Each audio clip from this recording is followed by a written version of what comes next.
Good morning students. Apex college Makrana की online classes में आप सभी छात्र छात्राओं का हार्दिक स्वागत है, अभिनंदन है। जैसा हम बीएससी पार्ट में thermodynamics and catalysis kinetic theory of gases में स्टडी कर रहे थे, तो आज हम एक नए टॉपिक की शुरुआत करेंगे। उसका नाम है ट्रांसपोर्ट फिनोमेना। क्या ट्रांसपोर्ट अर्थात विचरण, अभिगमन, परिघटनाएं। अभिगमन,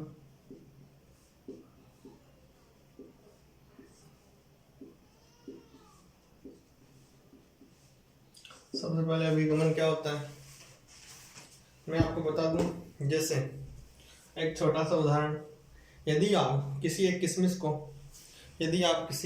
को पानी में डाल दो, यदि आप एक किसी किशमिश को पानी में डाल देते हैं तो वो क्या हो जाता है? फूल जाता है। क्या हो जाता है? फूल जाता है। ठीक है। यदि आप किसी अंगूर को सुखा देते हैं तो क्या होता है? सिकुड़ जाता है। क्या होता है? सिकुड़ जाता है। अर्थात उनमें जो वाटर की कंसंट्रेशन है वह कहाँ से कहाँ जा रही है? हाई टू लो की तरफ। कंसंट्रेशन का मतलब सांद्रता। जब किशमिश में पानी नहीं था, हमने पानी में भिगोया, तो उसके जो बाहर वाली सरफेस थी उसके बाहर से अंदर की तरफ पानी चला गया। ठीक है। जैसे ही हमने एक अंगूर को रखा धूप में, अंगूर में पानी बहुत ज़्यादा था, किस प्रकार आ गए? बाहर। इसी को हम कहते हैं डिफ्यूजन। क्या कहते हैं? अभिसरण। क्या कहते हैं? अभिसरण। इसका उदाहरण आपने आरओ वाटर का नाम सुना होगा। क्या आरओ वाटर कि हम आरओ वाटर काम में लेते हैं। आरओ का मतलब क्या है? Reverse osmosis. ऑस्मोसिस क्या है? यदि वाटर हायर कंसंट्रेशन से लो कंसंट्रेशन आता है, सिमिलर गैसेस में भी यही है। जब आप घर पे गरम खाना बना रहे होते हो तो उसकी खुशबू आपको अपने दरवाजे तक अपने आप आ जाती है। मतलब गैसेस में क्या है? गैसेस के particle higher concentration to lower concentration की तरफ जा रहे हैं। कहाँ से कहाँ? Higher concentration to lower concentration. यदि इसी प्रकार यदि यह वाटर में हो, फ्लूइड में हो, तो इसको क्या कहते हैं? ऑस्मोसिस। क्या कहते हैं? ऑस्मोसिस। हमने सिंपली यह देखा। ठीक है। इसमें कुछ टॉपिक्स हैं जैसे कि विस्कोसिटी। हम देखते हैं विस्कोसिटी, पहले इनके बारे में देखते हैं, फिर इनके डेरिवेशंस करेंगे। एक पानी है, एक शहद है। यदि पानी और शहद दोनों को मैं किसी धरातल पर बहाऊं तो पहले सीधी सी बात है, उसमें क्या होगा? पानी में क्या होगा? पानी जल्दी बहेगा। विस्कोसिटी क्या है? Is a resistance force. क्या है? क्या है? Resistance force. जिसकी विस्कोसिटी ज्यादा होगी, जिसकी मतलब विस्कोसिटी का मतलब है गाढ़ेपन या पतलेपन से। गाढ़ेपन या पतलेपन से अर्थात शहद में सपोज हर वाटर में यदि स्टडी फ्लो हो, मतलब सपोज कीजिए यह एक परत है, यह उसके ऊपर एक दूसरी परत है, यह उसके ऊपर एक और तीसरी परत है। सिमिलर यदि यह परत है, यह परत है, यह परत है। ठीक है। मतलब यदि यह पहली परत आगे चली गई तो क्या होगा? दूसरी वाली परत जाएगी आगे, दूसरी चली गई, अब क्या जाएगी? तीसरी वाली ये चली गई। मतलब यदि परत दर परत यदि फ्लो हो रहा है तो कैसा होता है? Study line flow. कौन सा? Study line flow. अब हम इसको एज थर्मोडायनेमिक्स में पढ़ते हैं। हमने पढ़ा कि जनरली कि ऑस्मोसिस क्या होता है, विस्कोसिटी क्या होता है। ठीक है। अब हम देखते हैं कि यदि हम इस क्लास में हम इस ट्रांसपोर्ट फिनोमेना में हम जो डिस्कस करने वाले हैं वह नॉन इक्विलिब्रियम पे बात करेंगे। किस पे? Non equilibrium. ठीक है। नॉन इक्विलिब्रियम में एक, यदि हम प्रवणता का नाम लें, प्रवणता या ग्रेडियंट, क्या प्रवणता, इसको इंग्लिश में कहते हैं ग्रेडियंट। ग्रेडियंट क्या होता है? मैं कह रहा हूं फोर्स ग्रेडियंट। क्या फोर्स ग्रेडियंट मतलब force per unit length, force per unit length. मैं कह रहा हूं वेलोसिटी ग्रेडियंट, वेलोसिटी पर लेंथ। ठीक है, हमें एक जो ये है, जो भी हम प्रवणता लेंगे वह ऐसे क्या होगी, ड्राइविंग फोर्स का काम करेगी। किसका? ड्राइविंग फोर्स का करेगी, जिसका संबंध हम किसी भी भौतिक राशि का अभिगमन होता है। उदाहरण के लिए हम क्या करें, दो भागों में डिफरेंट टेम्परेचर सोर्सेस को रख दें और हम यदि टेम्परेचर ग्रेडियंट उत्पन्न करें तो जो ताप में प्रवणता अर्थात टेम्परेचर ग्रेडियंट के रूप में ऊष्मा का क्या होगा, अभिगमन। हमने क्या किया, दो सोर्सेस हैं, एक ही है एक ही, दोनों का डिफरेंट टेम्परेचर है। टेम्परेचर क्या है, डिफरेंट। यदि टेम्परेचर डिफरेंट है तो यदि मैंने दोनों को अलग अलग रखा है, यदि मैं इनका टेम्परेचर ग्रेडियंट निकालना चाहूँ तो हमें एक अलग से भौतिक प्रकार की राशि मिलेगी, उसे क्या कहेंगे, टेम्परेचर ग्रेडियंट। और टेम्परेचर जो भी ग्रेडियंट है एज ए ड्राइविंग फोर्स करेगी, मतलब उसको चलाने का कार्य करेगी। क्या? उसको चलाने का कार्य करेगी। ठीक है, यदि हम देखते हैं कि हम जो मैक्सिमम फिजिकल फिनोमिनाज है, हमारे जो भी अधिकतर हमारे जो ट्रांसपोर्ट के फिनोमिना हैं, उनमें हम भौतिक राशि का फ्लक्स को क्या लेते हैं, फ्लक्स में हम फ्लक्स लेते हैं। एक बात सुन, कोई कठिन नहीं है। जो फ्लक्स है, फ्लक्स को हम किससे रिप्रेजेंट करते हैं फिजिक्स में? हम जैसे कि इलेक्ट्रिक फ्लक्स पढ़ते थे, हम फ्लक्स को क्या करते हैं, फाई से रिप्रेजेंट। और हम यहाँ पर क्या करें, फ्लक्स को एज ए ड्राइविंग फोर्स, क्या ड्राइविंग फोर्स, ड्राइविंग फोर्स अर्थात परिचालन बल। क्या? परिचालक बल या परिचालन बल, मतलब जो किसी चीज को चलाने वाला है। क्या है? चलाने वाला। जो क्या होगा, फ्लक्स क्या होगा, कोई भी भौतिक राशि का फ्लक्स, फ्लक्स क्या होगा, ध्यान रखना, फ्लक्स किसी भी भौतिक राशि का flux driving force, driving force के अनुक्रमानुपाती होता है। क्या होता था? अर्थात जो भी ड्राइविंग फोर्स है वह फ्लक्स के क्या होगा, डायरेक्ट प्रोपोर्शनल। यदि मैं इसको इस प्रकार लिखूं, भौतिक राशि का फ्लक्स, भौतिक राशि का फ्लक्स, भौतिक राशि का फ्लक्स मतलब कोई भी भौतिक राशि हो सकती है, टेम्परेचर हो सकती है, वेलोसिटी हो सकती है, विस्कोसिटी हो सकती है। वह किसके बराबर होगी? हमने लिखा इज डायरेक्टली प्रोपोर्शनल टू परिचालन बल। क्या होगा, यदि मैं इस अल्फा को हटाना चाहूंगा तो इसमें एक आएगा अभिगमन गुणांक। क्या आएगा? अभिगमन गुणांक। क्या आएगा? अभिगमन गुणांक इनटू ड्राइविंग फोर्स। क्योंकि हमें पता है कि यदि हम किसी प्रोपोर्शनलिटी कांस्टेंट को हटाते हैं तो वहां पर एक साइन आता है, उसको कहते हैं प्रोपोर्शनलिटी कांस्टेंट। जो हमारा ये रिलेशन है वह क्या है, परिचालक सेमीकंडक्टर फोर्स के लिए जो भी छोटा फोर्स है उसके लिए काम करेगा। यदि मैं मानूं किसी भौतिक राशि ए का फ्लक्स क्या है, जे ए। क्या? जे ए क्या है, फ्लक्स है, वह है एकांक क्षेत्रफल पर, एकांक क्षेत्रफल मतलब यूनिट एरिया। यूनिट एरिया क्या है, ए। यूनिट एरिया के लिए नेट अभिगम मात्रा होती है। हमने भौतिक राशि के फ्लक्स को किससे रिप्रेजेंट किया है, जे ए से। ध्यान रखना, किससे, जे ए से।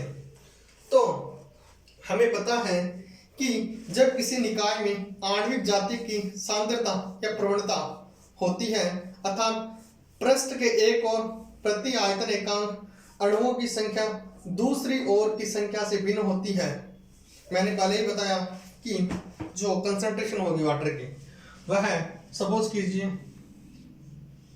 यह है, इसमें आपने एक किशमिश को डाला, यदि पानी में डाला किशमिश को तो क्या हो जाएगा, फूल जाएगा, क्योंकि जो अंदर पार्टिकल्स है वाटर के वह इस बर्तन की तुलना में कम है। यदि इस बर्तन की तुलना में कम है तो वह इस किशमिश के अंदर पानी आना स्टार्ट हो जाएगा। मतलब movement of water from higher concentration to lower concentration, मतलब पानी की सांद्रता के अणुओं का अधिक सांद्रता से निम्न सांद्रता की ओर जाना ही क्या है, डिफ्यूजन। क्या है, डिफ्यूजन। ठीक है, ये लिखवाने की मैं आवश्यकता नहीं समझता, आप समझ चुके होंगे।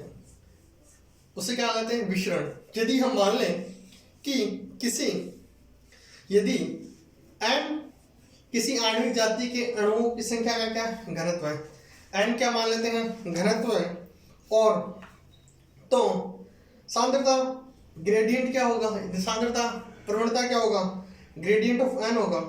हम मान लें कि आणविक अणुओं की संख्या का घनत्व है, हम अणुओं की संख्या का घनत्व मानते हैं n। हम मानते हैं कि अणुओं की संख्या का घनत्व, अणुओं की संख्या का घनत्व, घनत्व क्या माना, स्मॉल n। क्या मानते हैं, यदि स्मॉल n मानते हैं तो सांद्रता प्रवणता अर्थात कंसंट्रेशन ग्रेडियंट क्या होगा, ग्रेडियंट ऑफ n। क्या होगा, ग्रेडियंट ऑफ n होगा। तथा किसी पृष्ठ के एकांक क्षेत्रफल से एकांक समय में यदि अणुओं की फ्लक्स संख्या का घनत्व क्या करेगी, Jn। क्या करेगी, Jn क्या करेगी, फ्लक्स। हमने पहले भी लिखा फ्लक्स को किससे रिप्रेजेंट करते हैं, J से। J फ्लक्स किसके लिए है, n पार्टिकल्स के लिए। कितने लिए, n पार्टिकल्स के लिए। हमें पता है कि यदि हम Jn को इस प्रकार से लिखें, Jn इक्वल टू क्या होगा, minus D of gradient of n, minus gradient of n। ये क्या है, प्रोपोर्शनलिटी कांस्टेंट। ये क्या है, ये क्या है, प्रोपोर्शनलिटी कांस्टेंट। किसके लिए, फ्लक्स वाले के लिए। किसके लिए, यह है आपके डिफ्यूजन कोफिशिएंट। इसको कहेंगे डिफ्यूजन कोफिशिएंट, अर्थात विशरण, और कोफिशिएंट को कहेंगे गुणांक। ठीक है, यह यहां पर इस संबंध को हम कहते हैं फिक का नियम। क्या, फिक का नियम। इसको क्या कहते हैं, फिक का नियम। और यह नेगेटिव साइन इसलिए आया क्योंकि भौतिक राशि का अभिगमन प्रवणता की दिशा के विपरीत होता है। भौतिक राशि का अभिगमन हम लिखते हैं, भौतिक राशि का अभिगमन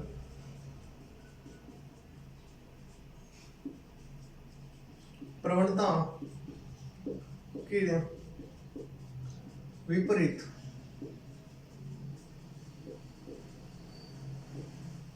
नेगेटिव साइन।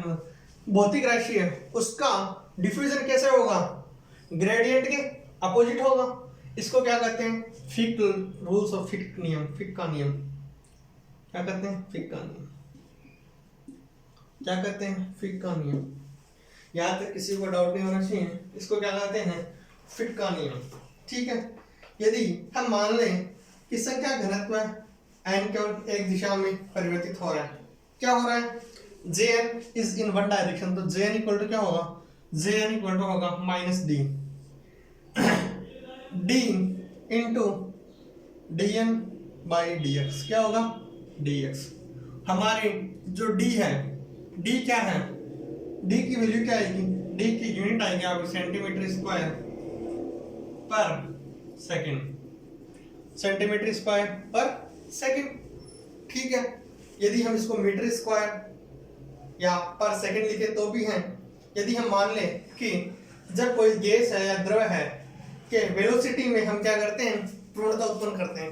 वेलोसिटी में यदि हम प्रवणता उत्पन्न करेंगे तो कणों के द्वारा संवेग का परिगमन होगा, इसी को हम क्या कहते हैं, श्यानता। हम जब किसी चीज में वेलोसिटी में प्रवणता करेंगे, किसमें, वेग में प्रवणता करेंगे तो उसकी पार्टिकल्स के द्वारा संवेग में प्रवणता उत्पन्न होगी और उसी को हम क्या कहेंगे, उसी को हम श्यानता कहेंगे। क्या कहेंगे, श्यानता। क्या कहेंगे, विस्कोसिटी। वेग क्या होता है, v। p क्या होता है, mv। यदि v में करेंगे तो mv में अपने आप होगा। यदि mv में होगा, p mv में होगा तो मास से मल्टीप्लाई होगा v। जैसे ही मास से मल्टीप्लाई हुआ v तो वह श्यानता में परिवर्तन अपने आप दिखाई देगा। वो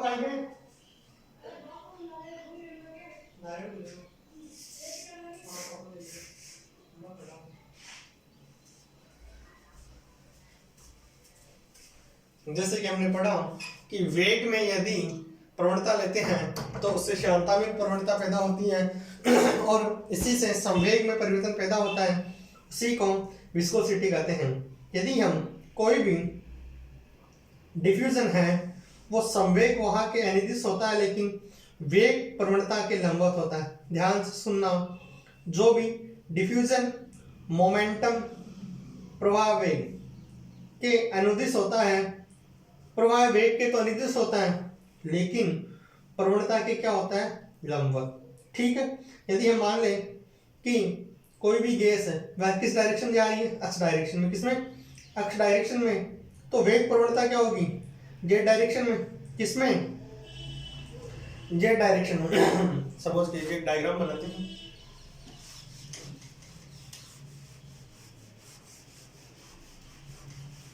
यह कोई एक्स डायरेक्शन में कोई गैस का फ्लो हो रहा है। यदि हम एक्स वाई जेड लेते हैं, यदि इस डायरेक्शन में, यदि एक्स डायरेक्शन में क्या है, प्रवाह वेग क्या है, एक्स डायरेक्शन में क्या है, प्रवाह वेग, तो जो वेग प्रवणता होगी किसमें होगी, वाई और जेड में। किसमें, जेड में। किसमें, जेड में। तो यदि हमें पता हो कि यदि एक्स में क्या हो रहा है, प्रवाह वेग, हमें पता है कि एक्स में क्या है, प्रवाह वेग, तो वेग प्रवणता किसमें होगी, जेड में। और जेड दिशा के लंबवत हमें पता है एक्स और वाई के लंबवत क्या है, ये एक्स है, ये वाई है। एक्स वाई के लंबवत क्या है, जेड है। क्या है, जेड। जब एक्स और वाई के लंबवत जेड है तो हमें पता है कि न्यूटन का सेकंड नियम क्या था, जहां पर एक्शन होगा वहां रिएक्शन होगा, जहां बल होगा वहां प्रतिबल भी होगा। ठीक है, जहां बल होगा वहां प्रतिबल भी होगा। तो यदि हम इसमें हम न्यूटन के सेकंड लॉ ऑफ मोशन को लिखें तो कुछ इस प्रकार से लिखेंगे। हम लिखेंगे एफ एक्स डायरेक्शन में ए एकांक एरिया पे लगता है तो क्या होगा, जेपी किस डायरेक्शन में होगा, फ्लक्स एक्स डायरेक्शन में, वह किसके बराबर होगा, eta of d v x by d v x by d z. Z क्यों, क्योंकि यदि प्रवाह वेग एक्स में होगा तो प्रवणता किसमें होगी, जेड में होगी। सीधी सी बात है। यदि तो एफ एक्स इक्वल टू क्या आएगा, एफ एक्स इक्वल टू आएगा eta minus of eta A. Minus मैंने पहले बता दिया, माइनस क्यों आ रहा है, क्योंकि भौतिक राशि का डिफ्यूजन जो भी ग्रेडियंट के क्या होता है, opposite, minus eta a into d v x by d z. ठीक है, हम वहां पर ईटा क्या है, कोफिशिएंट ऑफ विस्कोसिटी।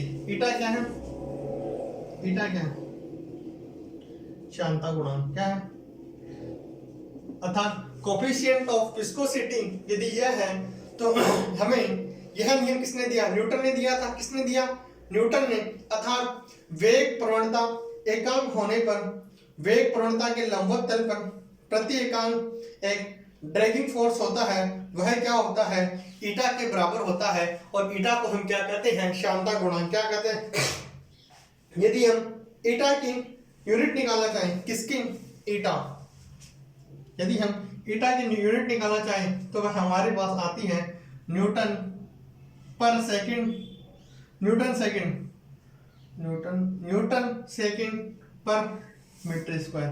क्या आती है? न्यूटन सेकंड पर मीटर स्क्वायर। न्यूटन, देखो यदि ईटा की निकालना चाहे, इधर ईटा बच गया, अब अपॉन ए क्या होता है? प्रेशर।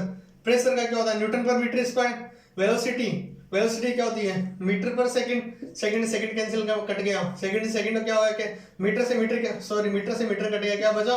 सेकंड। सेकंड इसके साथ मल्टीप्लाई में होगा, सीधी सी बात है। हमें पता है कि यदि हम टेम्परेचर में निकालना चाहें तो Ju इक्वल टू क्या होगा? माइनस के gradient of t. Ju equal to क्या होगा? माइनस के ग्रेडियंट ऑफ टी। यदि हम टेम्परेचर के लिए निकालना चाहें, Ju इक्वल टू होगा माइनस के ग्रेडियंट ऑफ टी, जहां पर के क्या है? Coefficient of thermal conductivity. के क्या है? के है कोफिशिएंट ऑफ थर्मल कंडक्टिविटी, अर्थात जो थर्मल कंडक्टिविटी को आप हिंदी में कहेंगे तो यह होगा आपके ऊष्मा चालकता गुणांक। क्या होगा? ऊष्मा चालकता गुणांक। और इस घटना को क्या कहेंगे?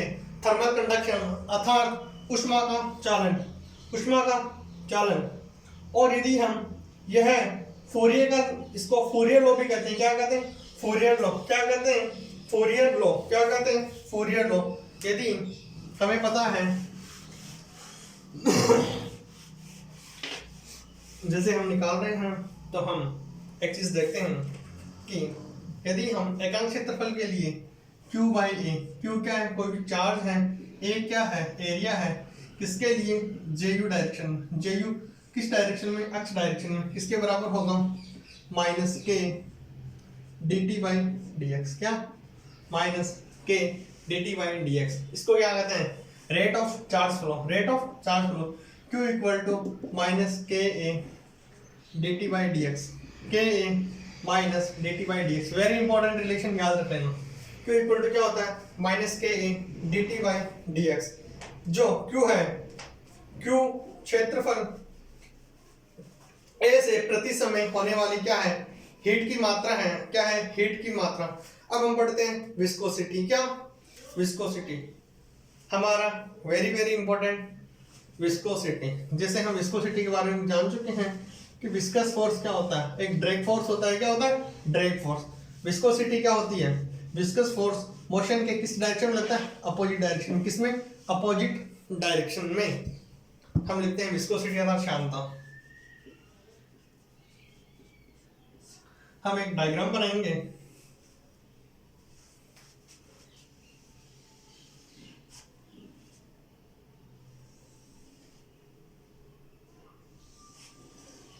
यदि इसको A, B और C नाम दे। क्या? A,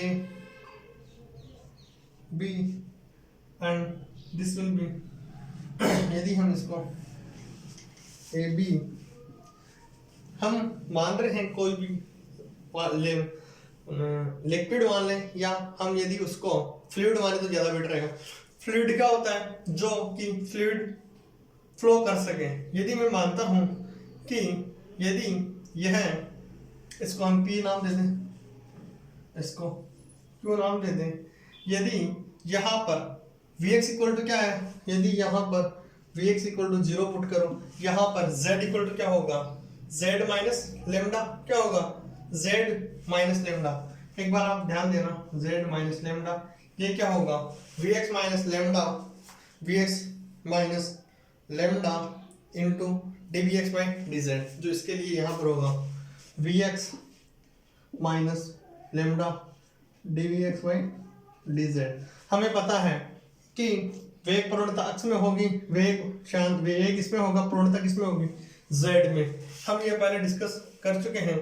यदि वेलोसिटी बड़ी है, क्या होगा? यदि वेलोसिटी बड़ी, यदि इसको मान लें z, तो इसमें क्या होगा? Vx direction.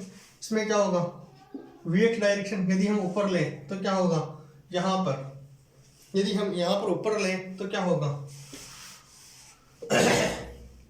ये क्या होगा? Vx plus lambda d Vx by dz। ठीक है, या हमारे पास पी क्यू आर लिख सकते हैं हम इसको।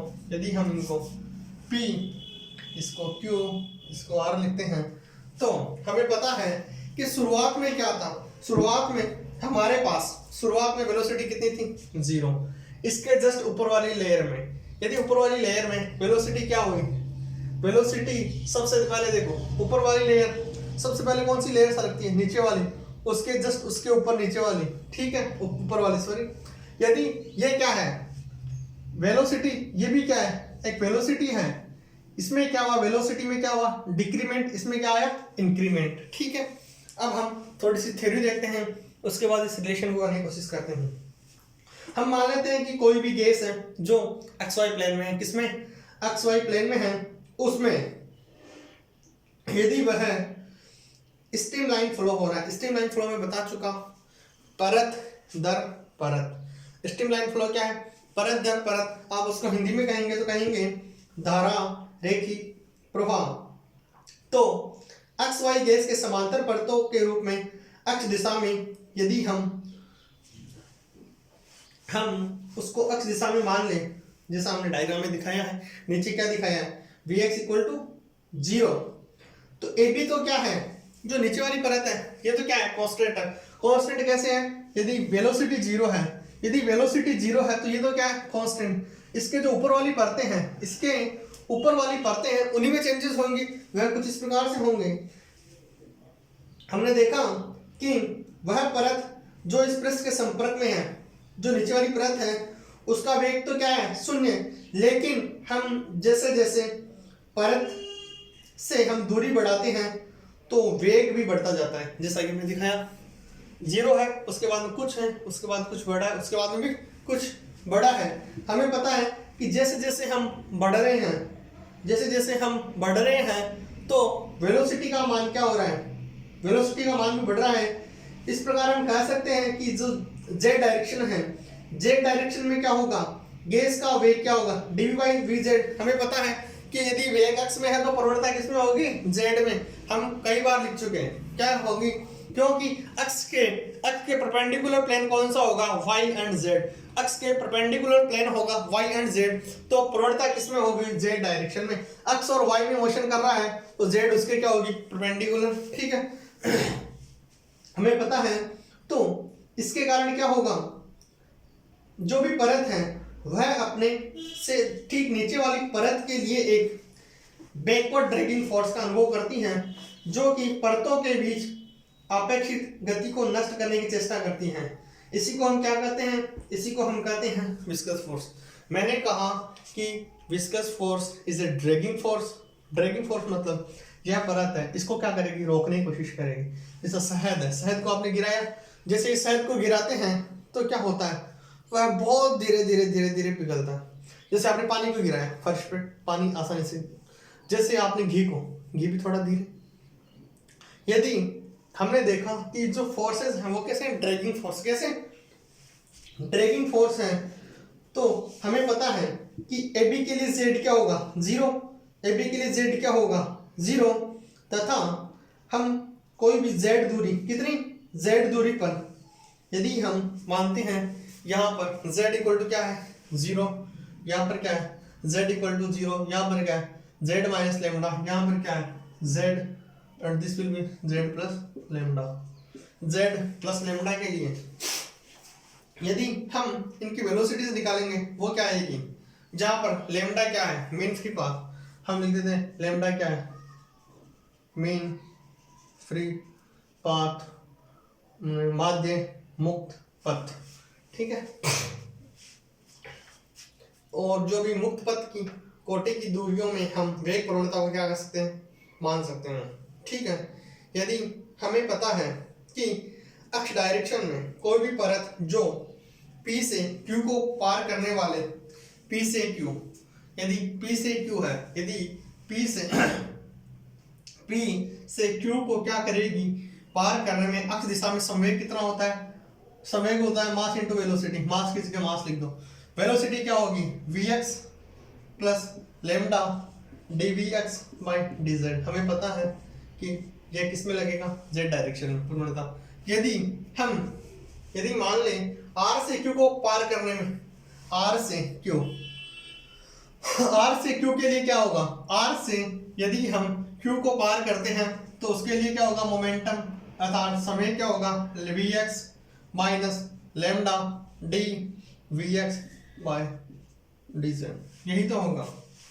हमें पता है कि यह क्या होती है, अनियमित गति करते हैं जो यदि हम अणुओं को x y z में नियोजित कर लें, अर्थात कुल अणुओं की संख्या के 1/3 मान लें, हम मान लें कि कुछ पार्टिकल्स x y z में हैं, 1/3 तो होंगे x में, 1/3 y में एंड 1/3 किस में होंगे, z में, 1/3 x में, 1/3 y में एंड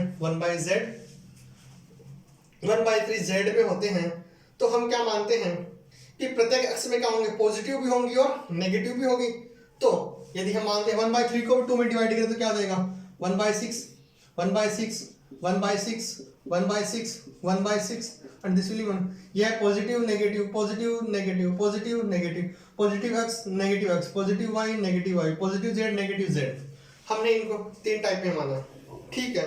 यदि हम P और Q के मध्य ऊंचाई को क्या माने, यदि हम P और Q के मध्य लैम्डा ऊंचाई कितनी माने, लैम्डा ऊंचाई एक अनुप्रस्थ यदि हम एक बेलन पर विचार करें तो इसका आयतन क्या होगा, लैम्डा, तथा अणुओं की संख्या क्या होगी, n लैम्डा। आयतन को यदि हम लैम्डा मान लें, अणुओं की संख्या क्या होगी, n लैम्डा क्या होगी, n लैम्डा होगी, जहां n क्या है, आयतन एकांक में अणुओं की संख्या, n क्या है, आयतन एकांक आयतन में अणुओं की संख्या क्या है, एकांक आयतन में अणुओं की संख्या।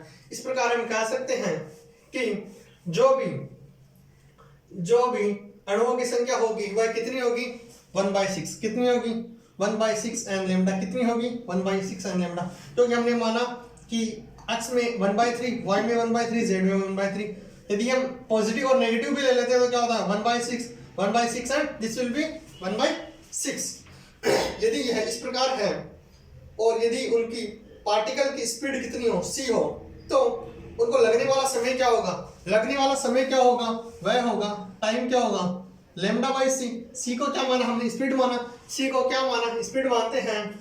तो हमें पता है कि q परत के एकांक क्षेत्रफल को पार करने वाले q परत को पार करने वाले एकांक क्षेत्रफल में अणुओं की संख्या n इक्वल टू क्या होगी, वह होगी 1/6, क्या होगी, 1/6, यही तो होगी, क्या होगी, 1/6 n ऑफ c।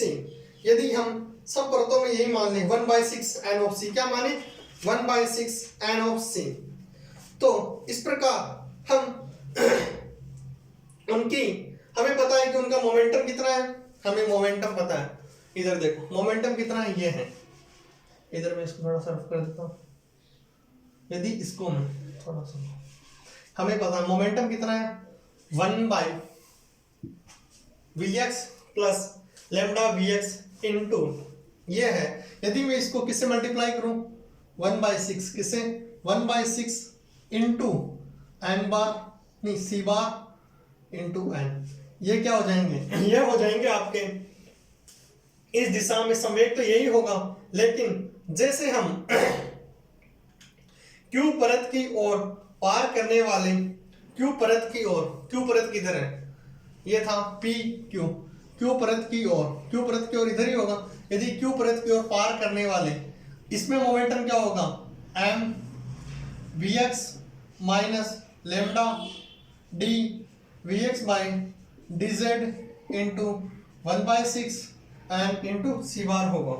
इसी प्रकार होगा, हमें पता है कि Q के एकांक क्षेत्रफल अर्थात जो Q है उसका यूनिट एरिया में प्रति सेकंड मतलब बाई, यदि कि लैम्डा बाई t में जो भी हम यदि मोमेंटम को क्या करते हैं, यदि हम x डायरेक्शन को एक साथ लिखते हैं, क्या लिखते हैं, यदि हम x डायरेक्शन वाली चीजों को एक साथ लिखते हैं तो हमारे पास चीजें इस प्रकार से आएगी। यदि हम x डायरेक्शन वाली चीजों को एक साथ लिखते हैं तो क्या आएगा, यह आएगा हमारे पास m vx plus lambda dvx by dz into 1/6 n of c bar plus m vx minus lambda vx minus lambda dvx by dz into 1/6 n into c bar। यदि हमें पता है इससे क्या हो जाएगा, एक कट जाएगा और ये दोनों जुड़ जाएंगे, तो हमारे पास जो वैल्यूज आएगी वह क्या आएगी, हमारे पास वैल्यू आएगी 1/6 की जगह क्या आएगा 1/3 MNC बार। MNC मल्टीनेशनल कंपनीज नहीं है, ये आपके हैं मास, नंबर एंड ये वेलोसिटी, ठीक है, into lambda into d Vx by dz।